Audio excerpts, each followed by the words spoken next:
ನಮಸ್ತೆ. ನಮ್ಮ ಶಾಲೆಯ ಹೆಸರು ಶ್ರೀಮತಿ DSM ಸರ್ಕಾರಿ ಪ್ರೌಢಶಾಲೆ ಕೊಟ್ಟೂರು. ನನ್ನ ಹೆಸರು ರಾಜೇಶಾಬ್ ಶೂರು. ನಮ್ಮ ಟೀಮ್ ಮೆಂಬರ್ ಹೆಸರು ಶಬಿ ಬಾಗ್ವಾನ್, ಮೆಹಮೂದ್ ಬಿಬಾನವರ್. ನಮ್ಮ ಪ್ರಾಜೆಕ್ಟ್ ಹೆಸರು ಅರ್ಥಕ್ವೇಕ್ ಆ್ಯಂಡ್ ಫ್ಲಡ್ ಡಿಟೆಕ್ಷನ್. ಇಲ್ಲಿ ಉಪಯೋಗಿಸಿರುವ ಉಪಕರಣಗಳು: soil moisture sensor,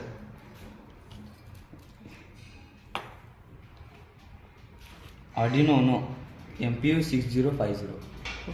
flood detection ಎಂದರೆ ನಮ್ಮ ಸಮೀಪದಲ್ಲಿ ಎಲ್ಲಾದರೂ ಪ್ರವಾಹಗಳು ಸಂಭವಿಸಿದರೆ ಅದು ನಮ್ಮ ಹತ್ತಿರ ಬರಬಹುದು. ಆಗ ನಮ್ಮ ಸಾಯಿಲ್ ಮಾಯಿಶ್ಚರ್ ಸೆನ್ಸರು ನೀರಿನ ಪ್ರಮಾಣವು ನಾರ್ಮಲ್ ಲೆವೆಲ್ಗಿಂತ ಹೆಚ್ಚಿಗೆ ಲೆವೆಲ್ ತೋರಿಸಿದರೆ ಅದು ಬೀಪ್ ಆಗುತ್ತದೆ. ಆಗ ನಾವು ಪ್ರವಾಹಗಳಿಂದ ರಕ್ಷಣೆ ಪಡೆಯಬಹುದು. ಮತ್ತು ಅರ್ಥಕ್ವೇಕ್ ಎಂದರೆ ನಮ್ಮ ಸಮೀಪದಲ್ಲಿ ಎಲ್ಲಾದರೂ ಭೂಕಂಪಗಳು ಸಂಭವಿಸಿದರೆ ಭೂಮಿ ಅಳಗಾಡುತ್ತದೆ. ಆಗ ನಮ್ಮ MPU 6050ವು ಸಮತಲದಲ್ಲಿರುತ್ತದೆ. ಆಗ ಅಳಗಾಡಿದರೆ ಅದು ಬೀಪ್ ಆಗಿ ನಮಗೆ ಎಚ್ಚರವನ್ನು ಕೊಡುತ್ತದೆ. ಈ ರೀತಿ ನಾವು ಭೂಕಂಪ ಮತ್ತು ಪ್ರವಾಹಗಳಿಂದ ರಕ್ಷಣೆ ಪಡೆಯಬಹುದು.